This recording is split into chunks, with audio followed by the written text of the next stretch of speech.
Hi friends, welcome to செல்லம் tips. Friends, இன்றைக்கி வீடியோவில் மழைக்காலத்துக்கு ஏற்ற ஒரு யூஸ்ஃபுல்லான டிப்ஸ் தான் பார்க்க போகிறீங்க. ஸோ எல்லாருக்குமே இந்த டிப்ஸ் ரொம்பவே யூஸ்ஃபுல்லாக இருக்கும் ஃப்ரெண்ட்ஸ். ஏன் அப்படின்னு பார்த்தீங்கன்னா, மழைக்காலம் வந்துடுச்சு அப்படின்னாலே நமக்கு இருக்கிற பெரிய தலைவலி என்னென்னு பார்த்தீங்கன்னா, துணிகள் வந்து சரியாக காயாது. துணிகள் வந்து சரியாக காயாமல் அதிலிருந்து ஒரு பேட் ஸ்மெல் வரும்.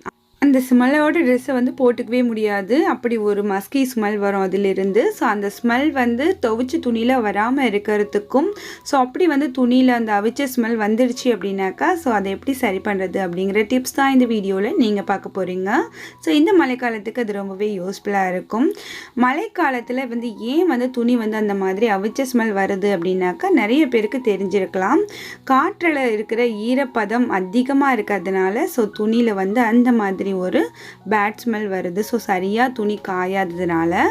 ஸோ இப்போ நம்ம யூஸ் பண்ணுற இந்த டிப்ஸ் மூலயமா நம்ம துணி வந்து ரொம்பவே ஃப்ரெஷ்ஷாக இருக்கும். கண்டிப்பாக ட்ரை பண்ணி பாருங்கள் எல்லாரும். ஸோ வாங்க ஃப்ரெண்ட்ஸ், இப்போ என்ன டிப் அப்படிங்கிறத பார்க்கலாம். இந்த டிப்ஸ் பண்ணுறதுக்கு நமக்கு வந்து ஒன்று எலுமிச்சம்பழம் இருக்கணும், இல்லைனா வினிகர் இருக்கணும். ஸோ உங்ககிட்ட எலுமிச்சம்பழம் இருந்துச்சுன்னா அதை எடுத்துக்கோங்க. ஃபர்ஸ்ட் நீங்கள் துணி துவைக்க போகிறீங்க அப்படின்னாக்கா ஒரு எலுமிச்சம்பழம் எடுத்து புழிஞ்சு வச்சுக்கோங்க. ஒரு கூட துணிக்கு ஒரு எலுமிச்சம்பழம் போதுமான அளவாக இருக்கும். இப்போ வந்து அதை நம்ம வந்து நல்லா புழிஞ்சு எடுத்துக்கிடலாம். இப்போ நான் வந்து அந்த ரெண்டையுமே நல்லா புழிஞ்சு எடுத்துட்டேன். இவ்வளோ ஜூஸ் வந்து எனக்கு கிடச்சிருக்கு. ஸோ இது கூட வந்து நம்ம கொஞ்சம் தண்ணி சேர்த்துக்கலாம். இந்த தோலையுமே நல்லா புழிஞ்சு எடுத்து அந்த தண்ணியுமே இது கூட நம்ம சேர்த்துக்கலாம்.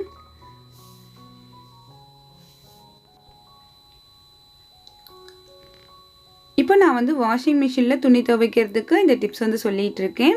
ஸோ ஒரு ட்ரம் வாஷிங் மிஷினில் நீங்கள் துணி போட போகிறீங்க அப்படின்னாக்கா உங்களுக்கு வந்து ஒரு எலுமிச்சம்பழம் போதுமான அளவாக இருக்கும். புழிஞ்சு எடுத்துகிட்டு இந்த மாதிரி வடிகட்டி எடுத்துக்கோங்க. வெறும் அந்த ஜூஸ் மட்டுமே நமக்கு தேவையானது. உங்கள்கிட்ட எலுமிச்சம்பழம் இல்லை அப்படின்னாக்கா ஸோ இந்த அளவுக்கு நீங்கள் வந்து வினிகர் சேர்த்துக்கலாம். இப்போ நம்ம துவைக்க போகிற துணியை வந்துட்டு நான் இப்போ வாஷிங் மிஷினுக்குள்ளே போட்டுட்டேன். இது எல்லாமே வந்து நல்ல திக்கான கிளாத்து தான் வந்து போட்டிருக்கேன். ஸோ இதெல்லாம் அவ்வளோ சீக்கிரத்தில் காயாது. ஸோ இந்த மாதிரி கிளாத்து உங்களோட எந்த ட்ரெஸ்ஸாக இருந்தாலுமே பரவாயில்ல, அழுக்கு அதிகமாக இருந்தாலுமே இந்த டிப்ஸ் மூலயமா உங்களுக்கு வந்து ரொம்பவே நல்லா ஃப்ரெஷ்ஷாக கிடைக்கும். துணியுமே ரொம்ப மனமாக இருக்கும். இப்போது நான் வந்து வாஷிங் மிஷின்குள்ளே போட்டுட்டேன். ஸோ இது கூட நம்ம என்னென்ன ரெகுலராக சேர்ப்போமோ அது எல்லாத்தையுமே சேர்த்துக்கலாம். நான் வந்து இப்போ டிட்டர்ஜென்ட்க்கு பதில் நான் வந்து ஏரியல் லிக்யூட் சேர்க்குறேன். நீங்கள் வந்து டிட்டர்ஜென்ட் யூஸ் பண்ணுறீங்களா, டிட்டர்ஜென்ட் சேர்த்துக்கோங்க. ஸோ எப்போயுமே கிட்ஸோட ட்ரெஸ்ஸுக்கு நம்ம வந்து டிட்டர்ஜென்ட்க்கு பதில் இந்த மாதிரி லிக்யூட் போட்டு நம்ம துவைச்சோம் அப்படின்னாக்கா ஸோ இந்த கிளாத் வந்துட்டு ரொம்ப ஃபேட் ஆகாமல் ரொம்ப நாட்களுக்கு அவங்களுக்கு வந்து அந்த சாஃப்ட்னஸோடு இருக்கும். அடுத்ததாக இது கூட நீங்கள் வந்து சாஃப்ட் டச் இல்லை கம்ஃபர்ட் ஏதாவது சேர்த்துக்கிறதா இருந்தால் அதையுமே சேர்த்துக்கோங்க. நான் வந்து வாஷிங் மிஷினில் இப்போ துணி துவைக்கிறதுனால ஸோ அந்த ஹோலில் சேர்த்துக்கிறேன். இப்போது இந்த ஹோலில் நம்ம கம்ஃபர்ட் போடுறோமோ ஸோ அதே ஹோலில் தான் இந்த லெமனோட இந்த ஜூஸ்மே நம்ம சேர்க்க போகிறோம். இப்போ ஏன் நம்ம வந்து அந்த இடத்துல சேர்த்துருக்கோம் அப்படின்னாக்கா துணி எல்லாமே துவைச்சி முடித்ததுக்கப்புறம் ஃபைனலாக அலசும் போது அந்த இடத்துல இருந்து கம்ஃபர்ட் வந்து மிஷின் எடுத்துக்கும். ஸோ அந்த டைமில் நம்மளோட இந்த லெமன் ஜூஸுமே இந்த மிஷின் வந்து எடுத்துக்கும். ஸோ எடுத்துகிட்டு நல்லா வாஷ் பண்ணி நமக்கு கொடுக்கும்போது துணிகள் வந்து ரொம்பவே மணமாக இருக்கும்.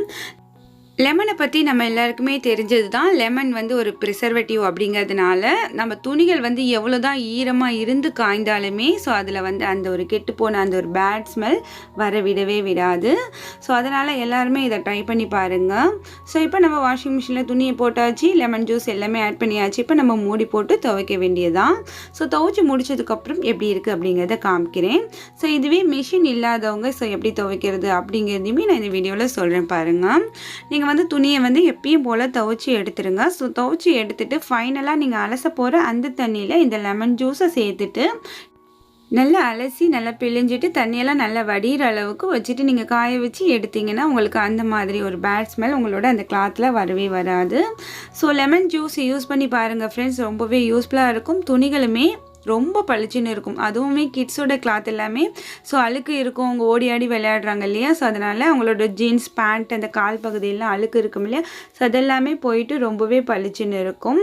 அதுபோல் நீங்கள் ஊற வைக்கிற துணியில் கூட ஸோ அழுக்கு அதிகமாக இருக்கிற துணியில் இந்த லெமன் ஜூஸ் விட்டு நீங்கள் ஊற வச்சிங்கன்னா அதுவுமே ரொம்ப ஃப்ரெஷ்ஷாக இருக்கும். ஸோ இந்த டிப்ஸை வந்து கண்டிப்பாக ட்ரை பண்ணி பாருங்கள். இப்போ இது வந்து அப்படியே துவைக்கட்டும். ஸோ நான் துவைச்சி முடிச்சதுக்கப்புறம் உங்ககிட்ட காமிக்கிறேன் பாருங்கள் எவ்வளோ பளிச்சுன்னு இருக்குது அப்படின்னு சொல்லிட்டு. ஸோ இப்போ பாருங்கள் துவைச்சி முடிச்சிடுச்சு. குழந்தைங்களோட யூனிஃபார்ம் எல்லாமே நான் வந்து இப்படி தான் துவைச்சிட்ருக்கேன். ஸோ அவங்களுக்கு வந்து ஒரு நல்ல ஃப்ரெஷ்னஸ் வேணும் அப்படிங்கிறதுக்காக. ஸோ மழை டைமாக இருந்தாலுமே நம்ம வந்து துணிகளை வந்து ரொம்ப ஃப்ரெஷ்ஷாக துவைச்சி காய வைக்கலாம். ஸோ இந்த டிப்ஸை யூஸ் பண்ணி பாருங்கள். அவங்களுக்கு வந்து துணிகள் வந்து ரொம்ப ஃப்ரெஷ்ஷாக இருக்கும். இப்போ நான் துவைச்சிருக்கிறது எல்லாமே ஜீன்ஸ் கிளாத், ஸோ யூனிஃபார்ம் அந்த மாதிரி கிளாத் எல்லாமே துவைச்சிருக்கேன். எவ்வளோ பளிச்சுன்னு இருக்குது பாருங்கள். மழைக்காலம் ஆரம்பித்ததுலேருந்து நானுமே கிட்ஸோட ட்ரெஸ் எல்லாமே வீட்லேயே தான் ஒரு கொடி கட்டி காய வைக்கிறேன். ஃப்ரெண்ட்ஸ், இந்த டிப்ஸை தான் நான் யூஸ் பண்ணிகிட்ருக்கேன். நீங்களும் கண்டிப்பாக ட்ரை பண்ணி பாருங்கள்.